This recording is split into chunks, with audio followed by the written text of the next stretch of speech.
Hi, welcome to the third segment of The Snake and the Mirror story for class 9 students. ఇప్పటివరకు అయితే మనము snake and the mirror స్టోరీకి సంబంధించి 2 segments discussion చేయడం జరిగింది. ఒకవేళ మీరు ఇప్పటికే చూడనట్లయితే 2 సెగ్మెంట్స్ వీడియోస్ చూసిన తర్వాతనే ఈ వీడియో చూడండి. So let's just come back with the past story. గతంలో జరిగినటువంటి స్టోరీని ఒకసారి రీక్యాప్చులేట్ చేసుకుందాం. So what happened in the story, some group of doctors sat together and discussing snakes. వాళ్ళు కొద్దిమంది డాక్టర్స్ అంతా ఒక చోట కూర్చొని స్నేక్స్ గురించి డిస్కస్ చేస్తున్నారని చెప్పుకోవడం జరిగింది. అందులో నుంచి ఒక డాక్టర్ లేచి ఆయనకు ఎక్స్పీరియన్స్ అయినటువంటి ఒక స్నేక్ స్టోరీని ఎక్స్ప్రెస్ చేస్తూ దాన్ని వాళ్ళకు చెప్పడం జరుగుతుంది. అందులో ఏం జరిగింది, he was a bachelor doctor and he just set up his medical practice. His earnings were meager. In the beginning of the story, he went to a restaurant and had his meal and returned to home. He heard the sound coming from above, but he could not worry because it is a familiar sound for him. అది చాలా తెలిసిన శబ్దమే కాబట్టి ఆయన పెద్దగా worry కాలేదు. Then he continued his టేల్. ఆ స్టోరీని కంటిన్యూ చేస్తూ చెప్తూ ఉన్నాడు. And in the middle of the story he said that he wanted to marry a woman and he had taken some decisions as well, to shave daily, to grow a thin mustache, and to continue his smile on his face. And he decided to get married. ఒక మంచి doctor, plenty of practice ఉండాలి, plenty of money ఉండాలి, ఆ తర్వాత she must be fat ఉండాలి, because he had some reason for that. ఆయనకు ఒక కారణం కూడా ఉంది ఆయన భార్య ఫ్యాట్గా ఉండాలని కోరుకోవడానికి. ఎప్పుడైనా అతడు ఒక సిలీ మిస్టేక్ చేసినప్పుడు ఎస్కేప్ అయ్యేదానికి ప్రయత్నం చేస్తే she could not run after him, ఆయన వెంటే పరిగెత్త రాకుండా ఉండాలనే ఉద్దేశంతో షీ మస్ట్ బి ఫ్యాట్ అని కోరుకోవడం జరిగింది. ఆ తర్వాత ఉక్కగా ఉందని వరండాలోకి వెళ్ళాడు, మళ్ళీ లోపలికి వచ్చేసాడు, కూర్చున్నాడు, మళ్ళీ బీడీ తీసుకున్నాడు, ముట్టించి అటు ఇటు తిరిగాడు, మళ్ళీ వచ్చి కుర్చీలో కూర్చొని బుక్ చదువుతున్న సందర్భంలో ఆ డల్ థడ్ సౌండ్ కింద పడిందని చెప్పుకున్నాము. ఆ సౌండ్ ఏంటి, ఆ రబ్బర్ ట్యూబ్ కనుక కింద ఎత్తేసినప్పుడు ఎలాంటి శబ్దం అయితే వస్తుందో అది కొంచెం డల్గా ఉంది. ఆ సౌండ్ రావడంతో ఏంటా అని తిరిగి ఇలా చూశాడు. 2 యాక్షన్స్ సైమల్టేనియస్గా వచ్చాయి. ఆ కింద పడ్డ పాము పాకుతూ ఆయన షోల్డర్ పైకి రావడం కుర్చీ ద్వారా, ఈయన ఇలా తిరిగి చూడటం, 2 ఒకేసారి జరిగిపోయింది. ఆ తర్వాత 4 inches అవే డెత్ లర్క్డ్ అనే విషయాన్ని మనకు తెలియజేయడం జరిగింది. బ్రెత్ హోల్డింగ్ చేసుకొని ఆయన అక్కడే ఒక స్టోన్ లాగా ఉండిపోవడం జరిగింది. ఆ తర్వాత రకరకాల ఆలోచనలు వచ్చాయి ఆయనకి. గాడ్ని గుర్తు చేసుకున్నాడు. ఒకవేళ ఆ స్నేక్ కనుక బైట్ చేస్తే, కాటు వేస్తే, what would be the medicine he had to take అని గుర్తు చేసుకొని ఆయన దగ్గర మెడిసినే లేదనే విషయాన్ని కూడా గుర్తు చేసుకున్నాడు. ఆ పూర్ స్టూపిడ్ డాక్టర్ అని తనని తానే నిందించుకోవడం కూడా జరిగింది. ఇప్పుడైతే అదంతా జరిగింది కాబట్టి ఇప్పుడు నెక్స్ట్ స్టోరీలోకి వెళ్ళిపోదాం. It seemed as if God appreciated that. The snake turned its head. It looked into the mirror and saw its reflection. I do not claim that it was the first snake that had ever looked into a mirror, but it was certain that the snake was looking into the mirror. Was it admiring its own beauty? Was it trying to make an important decision about growing a mustache, or using eyeshadow, mascara, or wearing a vermilion spot on its head? So అలాంటి thoughts అన్ని ఆయన మనసు లోపల మెదులుతూ ఉన్నప్పుడు, ఒకవేళ భగవంతుడు god might have been appreciated this doctor, ఒకవేళ దేవుడు తలుచుకున్నాడేమో, ఈయనను అభినందించాడేమో, ఈయనను గుర్తించాడేమో, ఈయన బాధను గమనించాడేమో. ద స్నేక్ ఎలా ఉండింది, ఆ స్నేక్ ఇలా చూస్తుంది అతన్ని, 4 inches అవే ఫుడ్ స్ప్రెడ్ చేసింది, ఇలా చూస్తుంది. ఈయన కూడా ఇలాగే చూస్తున్నాడు. ఎట్ ద టైం ఈయన ఆలోచిస్తూ ఉన్నాడు. ఆ టైంకి the snake turned it's head. ఇలా ఉన్నటువంటి స్నేక్ హుడ్ని ఇలా తింపింది. Turned it's head. ఇటు తింపగానే ఏం జరిగింది, you know pretty well, he sat in front of a mirror. Addanki ఎదురుగా కూర్చున్నాడు కదా. సో ఈ స్నేక్ ఇలా తిరగగానే ఏమవుతుంది, ఆ మిర్రర్లో the reflection of the snake కనిపిస్తుంది.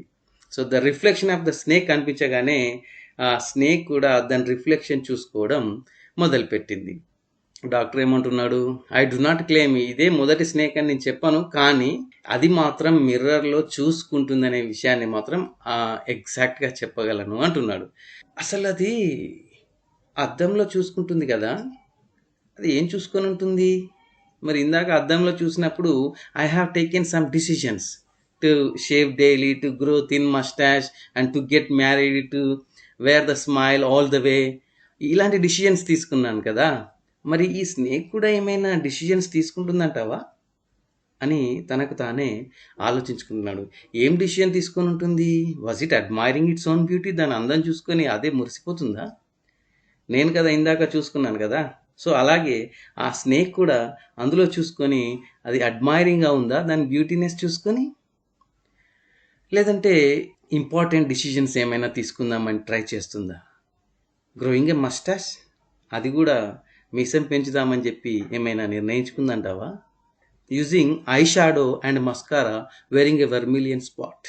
సో ఐ షాడో అమ్మాయిలు మేకప్ వేసుకునేప్పుడు వేసుకుంటారు కదా, అలాంటి మెటీరియల్ని యూజ్ చేసి ఐ షాడో యూజ్ చేయడం కానీ, లేదంటే మస్కారా యూజ్ చేయడం కానీ, ఇక్కడ రాసుకుంటారు, అలాంటి మస్కారా యూజ్ చేయడం కానీ, లేదంటే ఈ ఐబ్రోస్ని సెట్ చేసుకోవడం కానీ, ఇంకా లేదంటే ఒక వర్మిలియన్ స్పాట్, ఎర్రగా మనం కుంకుమలాగా బొట్టు పెట్టుకుంటారు కదా, అలాంటి వర్మిలియన్ స్పాట్ కానీ అది ఫోర్ హెడ్ పైన ఇక్కడ పెట్టుకోవాలని చెప్పి ఏమైనా నిర్ణయించుకుంటుందా? అసలు ఏమనుకుంటుంది ఈ స్నేక్? అందులో చూస్తుంది కదా, ఇదే ఆలోచన ఆయన మైండ్లో రన్ అవుతుంది. I did not know anything for certain. What sex was the snake? Was it male or female? I don't know what the decisions have been taken by the snake. నేను అది ఏమనుకుంటుంది, అందులో దాని దాని ఆలోచన ఏం జరుగుతుందో నేను చెప్పలేను, కానీ అలాగే I could not say what sex was the snake, అది ఆడ స్నేకా మగ snake, I could not say. I will never know, ఇంకా ముందు కూడా నాకు అది తెలిసే అవకాశం లేదు. For the snake unwound itself from my arm and slowly slithered into my lap. From there it crept onto the table and moved towards the mirror. Perhaps it wanted to enjoy its reflection at closer quarters. అది మేలా ఫీమేలా I could not సే, నాకు చెప్పలేను నేను. But at the same time it unwound, the snake unwound itself. ఇంతకుముందేమో చుట్టుకుంది, ఇప్పుడేమో ఆ చుట్టుకున్నది కాస్త విప్పుకుంది. విప్పుకొని మెల్లిగా నా ల్యాప్ ఒడిలోకి, అంటే ఇక్కడ అంటాం కదా ఇలా కూర్చున్నప్పుడు ఇక్కడ వస్తుంది place, so lap which is called lap. So అది మెల్లగా ఈ షోల్డర్ నుంచి విప్పుకొని ఈ ఒళ్ళోకి జారిపోయింది. అక్కడి నుంచి వెళ్ళి the snake crept on to the table, అక్కడి నుంచి ఒళ్ళో నుంచి కాస్త టేబుల్ పైకి వెళ్ళిపోయింది. టేబుల్ పైకి వెళ్ళిపోతే అప్పుడు నాకు అనిపించింది, ఓహో it might thinking that to enjoy its reflection at closer quarters, చాలా దగ్గరగా తన యొక్క అందాన్ని చూసుకుందాం అనే విషయం కోసం అది టేబుల్ పైకి ఎక్కి ఉండవచ్చు అని డాక్టర్ ఆలోచిస్తూ ఉన్నాడు. I was no mere image cut in granite. I was suddenly a man of flesh and blood. Still holding my breath, I got up from the chair. I quietly went out through the door into the veranda. From there, I leaped into the yard and ran for all I was worth. So ఎప్పుడైతే ఆ snake ఆ షోల్డర్ని అన్వూండ్ చేసుకొని ల్యాప్లోకి జారిపోయి అక్కడి నుంచి table పైకి పాక్కుంటూ వెళ్ళిపోయిందో, అప్పుడు I was no mere image cut in granite. So ఇంతకుముందు నేను శిలలా ఉండేవాడిని, ఇప్పుడు మాత్రం నేను శిలను కాదు. I was suddenly a man of flesh and blood. I became a man of flesh and blood. నేను మనిషిగా మారిపోయాను. అంటే ఏంటి? ఆ భయంలో నుంచి కొంత తేరుకున్నాడు. అప్పటి వరకు శిలగా కదలకుండా ఉండిపోయినటువంటి వాడు కాస్త కదలడానికి వెసులుబాటు దొరికింది అనే విషయాన్ని చెప్తున్నాడు. అయినప్పటికీ స్టిల్ హోల్డింగ్ హిజ్ బ్రెత్, ఇంకా అప్పటికి ఊపిరి బిగబట్టినటువంటి వాడు అలాగే ఊపిరిని బిగబట్టి ఆ కుర్చీలో నుంచి నిదానంగా లేచి మెల్లగా ఆ వరండా వైపు డోర్ వైపు అడుగులు వేస్తూ వెళ్ళిపోతాడు.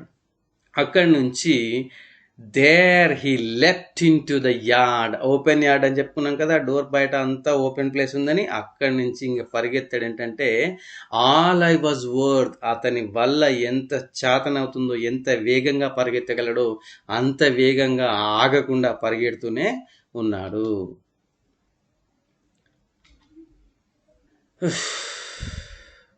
Each of us heaved a sigh of relief. All of us lit beedies. Somebody asked, "Doctor, is your wife very fat?" "No," the doctor said. "God willed otherwise. My life companion is a thin, reedy person with the gift of a sprinter." ఆ పాము table పైకి దునికి అక్కడి నుంచి అద్దంలో చూసుకుంటుంది అంటున్నారు. ఆ టైంకి ఈయన బయటకి పరిగెత్తా అని చెప్పగానే స్టోరీ వింటున్నటువంటి డాక్టర్స్ అంతా కూడా రిలాక్స్ అయిపోయారు. అమ్మయ్య అని they heaved sigh of relief, ఆ ఒక రిలీఫ్ యొక్క ఎక్స్ప్రెషన్ని అప్పుడు ఇవ్వడం జరిగింది. అందరూ కూడా బీడీ అంటించుకొని అందులో ఒక ఆయన అడిగాడు, "doctor, is your wife very fat?" అని. డాక్టర్ ఏం చెప్పాడు? "No, she was not fat." మరి ఏంటి ఆమె? God willed otherwise. నేను ఇలా కావాలనుకున్నా, but the God willed otherwise. ఆయన ఇంకోలాగా అనుకున్నాడు. ఏం చేద్దాం, నేను కోరుకున్న భార్య నాకు రాలేదు. My life companion here refers to, life companion means wife here. ఒకవేళ ఆడవాళ్ళకి లైఫ్ కంపెనియన్ అయితే హస్బెండ్ అవుతాడు, బట్ ఇక్కడ ఆయన మగాయన కాబట్టి my life companion means his wife is a thin. ఈయన ఎలా ఉండాలని కోరుకున్నాడు? ఫ్యాట్ ఉండాలని కోరుకున్నాడు, బట్ షీ వాజ్ థిన్, చాలా సన్నగా ఉండింది. అండ్ రీడీ, బ్యూటిఫుల్ ఉండాలి, ప్లెజెంట్ ఉండాలి అని ఎక్స్ప్రెస్ చేశాడు కదా, but she is reedy, she is unpleasant. చూడ్డానికి అంత అందంగా పెద్దగా ఏమీ లేదు. And she had a gift of a sprinter. You know who is a sprinter? Running రేసెస్లో పాల్గొంటారు కదా, వాళ్ళని మనం స్ప్రింటర్స్ అని పిలుస్తాం, హుసేన్ బోల్ట్ లాంటి వాళ్ళని. సో ఆ రన్నింగ్ రేస్లో మీరు పాల్గొంటే you will be a sprinter, right? ఆ స్ప్రింటర్కి ఉన్నటువంటి లక్షణాలు. ఆయన ఏం కోరుకున్నాడు? ఫ్యాట్గా ఉండి ఈయన ఏమన్నా చేసినప్పుడు సిలీ మిస్టేక్, ఆమె ఈయన వెంట పరిగెత్తకుండా ఈయనను పట్టుకునేలాగా కాకుండా లావుగా ఉండాలని కోరుకుంటే, ఈమెనేమో రన్నింగ్ రేస్లో పాల్గొనే ఒక అథ్లెట్ లాగా ఉంది అని ఆయన వైఫ్ గురించి చెప్పాడు. Someone else asked, "Doctor, when you ran, did the snake follow you?"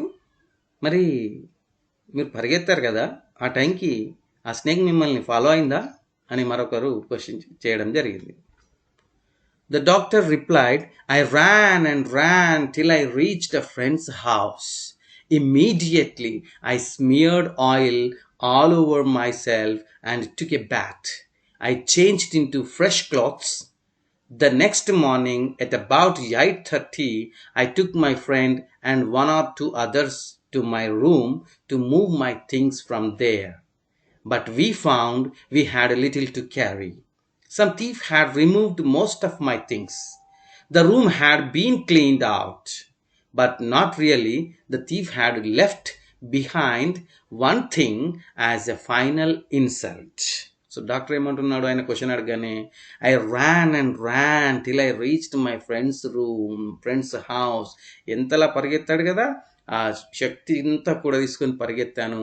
మా ఫ్రెండ్ ఇల్లు చేరుకునేంత వరకు కూడా నేను ఆగలేదు, వెనుదిరిగి చూడలేదు. ఈ ఇల్లు చేరుకోగానే ఇమ్మీడియట్లీ ఆ ఆయిల్ అంతా బాడీ అంతా కూడా స్మియర్డ్ పూసేసుకొని చక్కగా స్నానం చేసేసాను. కొత్త క్లాత్స్లోకి మారిపోయాను. అంటే కొత్త బట్టలు, వేరే బట్టలు. వాళ్ళ ఫ్రెండ్ వాళ్ళ ఇంటికి వెళ్ళారు కాబట్టి వాళ్ళ ఫ్రెండ్ ఇచ్చినటువంటి క్లాత్స్ తీసుకొని ఆయన తొడుక్కోవడం జరిగింది. ఇంకా next morning the doctor and at 8:30 in the morning, పొద్దున 8:30 టైంకి డాక్టర్, ఆయనతో పాటుగా ఆయన ఫ్రెండ్, ఆయనతో పాటుగా 1 or 2 మెన్, ఒకరు లేదా ఇద్దరు వేరే వాళ్ళని కూడా ఆయన గదికి తీసుకెళ్దామని చెప్పి, ఆయన రూమ్కి తీసుకెళ్దామని బయలుదేరి వెళ్ళారు. వెళ్ళేసరికి ఏమైంది, వాళ్ళు అక్కడికి ఎందుకు వెళ్ళాలనుకున్నారు? అక్కడ ఉన్నటువంటి ఈయన వస్తువులన్నింటినీ కూడా తిరిగి తెచ్చుకుందాం, ఆ రూమ్ వెకేట్ చేద్దాం అనే విషయంలో ఈయన అక్కడికి వాళ్ళందరినీ తీసుకొని వెళ్ళడం జరిగింది. బట్ అక్కడికి వెళ్తే he had little to carry. ఇక్కడ లిటిల్ అనే వర్డ్ వల్ల ఏంటంటే నెగిటివ్ మీనింగ్ తీసుకోవాల్సి వస్తుంది. అక్కడ ఆల్మోస్ట్ ఏమీ లేవు. అక్కడ ఏం లేవు. ఈయనకేముండేది? సూట్ కేసు ఉండేది, ఒక ట్రంక్ బాక్స్ ఉండేది, అందులో బుక్స్ ఉండేవి, ఒక బ్లాక్ కోట్ ఉండేది, 60 రూపీస్ ఉండేవి, ధోతీస్ ఉండేవి, షర్ట్స్ ఉండేవి. కదా, అవన్నీ మెటీరియల్ ఆయన పొజిషన్స్ ఉండేవి. బట్ పొద్దున 8:30కి ఈయన ఫ్రెండ్స్ని ఇంకో ఇద్దరు ముగ్గురిని తీసుకెళ్ళి ఆ రూమ్ వెకేట్ చేద్దామని వెళ్ళేసరికి దేర్ వాజ్ నథింగ్. ఆ రూమ్లో ఏమీ లేదు. Some thief had removed most of his things. ఒక దొంగ అయిన సామాన్లన్నీ కూడా ఎత్తుకెళ్ళడం జరిగింది. The room was cleaned out means ఆ రూమ్లో ఏమీ లేకుండా అన్నీ తీసుకెళ్ళాడు. బట్ కానీ ఒక్కటి మాత్రం వదిలేశాడు. ఏంటది? The thief had left behind one thing as a final insult. ఆ ఒక్కటి వదిలేసిన విషయం చూడగానే డాక్టర్కి అది ఇన్సల్ట్ లాగా ఫీల్ అయిపోయాడు, అవమానం లాగా ఫీల్ అయిపోయాడు. ఈయనను అవమానించేదానికే ఆ ఒక్కదాన్ని ఆ దొంగ వదిలేసిపోయాడు అనే విషయాన్ని తలుచుకొని బాధపడుతున్నాడు. What was that? I asked. The doctor said, my west, the dirty one. The fellow had such a sense of cleanliness. The rascal could have taken it and used it after washing it with soap and water. Did you see the snake the next day, doctor? The doctor laughed. I've never seen it since. It was a snake which was taken with its own beauty. What was that? అని మన narrator ఈ story రాసినటువంటి ఆ doctor అడగడం జరిగింది. ఆయన, doctor ఏంటది, మీరు ఇన్సల్ట్గా ఫీల్ అవుతున్నారు కదా, అదేంటి, వాడు వదిలేసిపోయింది ఏంటి, ఆ దొంగ వదిలేసిపోయింది అని అడగగానే డాక్టర్ ఏం చెప్పాడు, హిజ్ వెస్ట్, ఆయన బనియన్ ఉంది కదా, which was not so white, మురికిగా ఉంది, అంత బాగాలేదు అని చెప్పుకోలేదా, ఆ డర్టీ వన్, దాన్ని వాడు తీసుకుపోలేదు, ఆ దొంగ దాన్ని తీసుకుపోలేదు. మిగతా సామాన్ అంతా ఎత్తుకెళ్ళాడు, కానీ ఆ డర్టీగా ఉన్నటువంటి నాట్ సో వైట్ ఉన్నటువంటి ఆ వెస్ట్ని మాత్రం అక్కడే వదిలేసి వెళ్ళాడు. అందుకే ఏమంటున్నాడు, the thief might have got in the sense of cleanliness. ఆయనకి ఆ దొంగకి క్లీన్లీనెస్ పైన ఒక మంచి అవగాహన ఉంది. వాడు ఇంటికి తీసుకుపోయి కనీసం దాన్ని పిండుకొని వాడుకునేది ఉండే, దీన్ని ఇక్కడ వదిలేసి నన్ను అవమానించాడు అని చెప్పి ఫీల్ అయ్యాడు. అదే టైంకి మరొకరు అడిగారు, మరి పొద్దున వెళ్ళారు కదా డాక్టర్ గారు అక్కడికి, అప్పుడు మళ్ళీ ఆ స్నేక్ కనిపించిందా మీకు? డాక్టర్ నవ్వుతూ ఏం చెప్పాడు, I have never seen it, ఎప్పుడూ కనిపించలేదు. It was the only snake I have seen. ఇది ఒకే ఒక్క స్నేక్ నేను ఇప్పటివరకు చూసిన వాటిల్లో, which was taken with its own beauty. Here taken with అంటే అట్రాక్టెడ్ బై అని అర్థం చేసుకోవాల్సి ఉంటుంది. అది ఒకే ఒక స్నేక్ దాని బ్యూటీనెస్కి అదే అట్రాక్ట్ అయ్యి అద్దంలో దాని బ్యూటీ చూసుకోవడం జరిగింది. సో అది అలా చూసుకోవడం వల్లే ఈరోజు మీకు ఈ స్టోరీ చెప్పగలుగుతున్నాను అన్న అర్థంలో డాక్టర్ ఆ స్టోరీని అక్కడికి ముగించడం జరిగింది. ఇప్పుడైతే ఈ క్వశ్చన్స్కి ఆన్సర్స్ రాయండి. ఈ ఆన్సర్స్ని కింద కామెంట్ రూపంలో కామెంట్ సెక్షన్లో ఇవ్వడానికి ప్రయత్నం చేయండి. Why do you think the snake looked into the mirror? So the doctor said that the snake turned its head and looked into the mirror. అది ఎందుకు అలా అద్దంలో చూసుకొని ఉంటుంది? మీ అభిప్రాయం ఏంటో రాయండి. How did the doctor escape from the danger? So there was a danger on his shoulder. ఆయన షోల్డర్ పైన ఒక డేంజర్ ఎదురు చూస్తూ ఉండింది. అది వెంటనే అక్కడి నుంచి ఇలా జారుకొని టేబుల్ పైకి పోయింది. ఎలా వెళ్ళింది, ఏం జరిగింది అనేది స్టోరీ అంతా తెలిసిపోయింది. సో ఇప్పుడు ఆ డాక్టర్ ఏ విధంగా ఆ డేంజర్ నుంచి తప్పించుకున్నాడు అనే విషయానికి ఆన్సర్ రాయండి. Did the snake follow him when he ran out? ఆయన పరిగెత్తుకుంటా వెళ్ళిపోయినప్పుడు, పారిపోయినప్పుడు స్నేక్ అతన్ని ఫాలో అయిందా? What kind of a woman did he marry to? ఎలాంటి ఆమెను ఈయన పెళ్లి చేసుకున్నాడు? What do you think the insult is? ఆయన ఇన్సల్ట్గా ఫీల్ అయ్యాడు కదా ఒక విషయాన్ని, అది ఏంటి? Who do you think the life companion is? Life companion అంటే ఎవరు? If you were the doctor, what would you do when you find your things last? మరి మీరే డాక్టర్ అయినట్లయితే, మరి పొద్దున మీరు వెళ్ళేసరికి అక్కడ ఒక దొంగ అవన్నీ కూడా ఎత్తుకెళ్ళడం జరిగింది కదా, మరి అట్లయితే అప్పుడు మీరు ఏం చేస్తారు? సో వీటికి కామెంట్ రూపంలో ఆన్సర్స్ కామెంట్ సెక్షన్లో రాయండి. ఇంకా ఈ స్టోరీ మొత్తం మీకు ఏ మేరకు అర్థమైందో తెలుసుకోవడం కోసం ద స్నేక్ అండ్ ద మిర్రర్కి సంబంధించి క్విజెస్ మీకు అందుబాటులో ఉన్నాయి. డిస్క్రిప్షన్లో క్విజ్ లింక్స్ ఉంటాయి. 4 క్విజ్లు ఉన్నాయి. 4 క్విజెస్కి ఆన్సర్స్ పర్ఫెక్ట్గా రాసి మీరు పర్ఫెక్ట్ ఆన్సర్స్ ఫైండ్ అవుట్ చేసి రిజల్ట్ తీసుకొని వీలైతే మీ టీచర్స్తో షేర్ చేసుకోండి, మీ ఫ్రెండ్స్తో షేర్ చేసుకోండి. లేదా www.english143.in విజిట్ చేయండి. న్యూమరస్ క్విజెస్ ఉంటాయి, మెటీరియల్ కూడా అవైలబిలిటీ ఉంటుంది, ఉపయోగించుకోండి free of cost. Thank you.